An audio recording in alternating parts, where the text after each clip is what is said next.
Hey up everyone, Magpie9901 here bringing you another Battlefield 1 video. And today we've had the May update for Battlefield 1 bringing with it a slew of changes, updates, patches to the game, fixes, you name it, it's in this patch. Now this isn't to be confused with the spring update. The spring update was the last of the seasonal updates. We've now moved on to the monthly update cycle, which I think is a lot better. We're going to see fixes come out a lot faster. I don't think there's any specific date each month for the patch to come out, but there will be at least one per month now. So I'm going to take a look at the patch notes, go through some of the key points with you. Now this patch is live on all platforms now, that's Xbox One, PS4 and the PC. And one of the big things it's fixed is the operations trouble. Now operations wasn't really that good. Now for anybody that's played operations within the game, you'll know that once you've finished you just go back to the main menu. It doesn't like move on to another map. That's been changed now, so it will loop back to the same operation and you will be moved to the opposite side. And this has been done to combat ending up in empty servers. Now I can't speak too much on this issue myself because I don't play operations within the game. It's not part of the game that I've really had much to do with. I think I've maybe played it twice and that's it. But apparently now it will loop you back to the start of the operation and you'll simply switch sides. And DICE have said that this is something that they want to work on, they want to expand on this, they want to make operations more integrated within the game, make it easier to get into, and eventually you'll be able to cycle through a complete operations playlist. They've also decreased the percentage of contribution to flag captures on neutral airs from 50% to 30%, and I think that this has been done in order to try and move people on within the game. You will get a lot of people camp out on the first and maybe second flag waiting for the full points, and then everybody kind of meets in the middle for a big epic battle. I think this is a way of trying to move people on. Now you won't get as many points for capping that flag as you would have done before, and I think it's just to push you forward and maybe put you into a position where you've got to defend a flag rather than simply trying to cap it for maximum points. The ticket count within Domination has been increased from 100 to 200. There's also been big changes to the bayonet charge, which I knew was coming anyway because of the Roots initiative where they've been looking at the bayonet charge. It was pretty much too easy to use and it was very easy to cycle your charge and basically turn on a swivel and get somebody with it instead of actually running towards them and getting them. So it's now been reduced a little bit. Your maximum turn rate has been reduced, and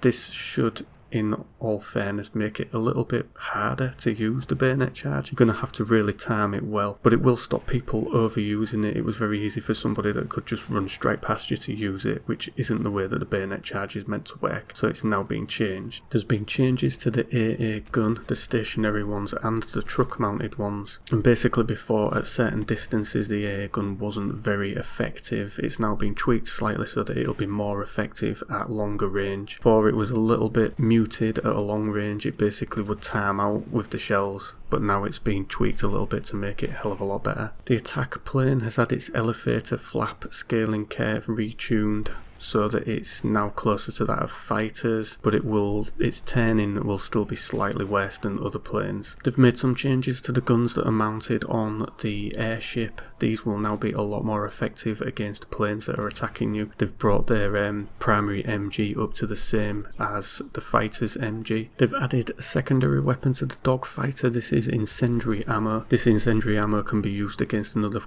plane and can quickly cripple a plane by damaging a wing. And they've changed the active ability from emergency repair to speed boost. Been quite a few weapons and gadgets fixes. They've fixed the bug where the bipod audio could persist when switching to secondary weapon. Added UI for grenade resupply. Added a camera shake advanced gameplay option so that you can adjust the amount of camera shake that's caused by explosions. Added missing spotting animation when spotting a downed allied soldier as a medic with the medical syringe, and it will now automatically show low ammo icons on friendly soldiers. Players using controllers can now do custom button and stick mappings with their controllers. And the list for changes within this game goes on and on. It's very, very deep. I could sit here all day going through them. I will of course put a link in the description below to the full patch notes, but if you're already part of the Battlefield Reddit then you can go there and you'll be able to see them. They're pinned at the top right now. And I've got to say, a lot of these changes I haven't really noticed in game. There's small tweaks and fixes that probably don't affect massive amounts of people. I might notice the bayonet charge one because I have noticed when you've been stood right near people they can just swivel and get you with it. Now they're going to have to actually run at you from range, which was how that action was meant to be performed in the first place. So I might notice a difference with that. With a lot of the weapons and gadgets, I probably won't notice too much difference in those. One thing that has come about from this patch today though, and a lot of people are reporting it, is that when you get to the end of the round and it displays everybody's icons, it usually picks just one person's icon and that will display for everybody, which I think is maybe just a little bug and will probably be fixed out pretty soon. And another thing that I've noticed while I've been playing today, I've done maybe 2 or 3 hours of play today in Conquest, and I've noticed that once you get to around the 350 to the 400 ticket mark, that the vast majority of the buildings are already completely wrecked and gone. There's very little cover in some of the maps. Now I don't know if this is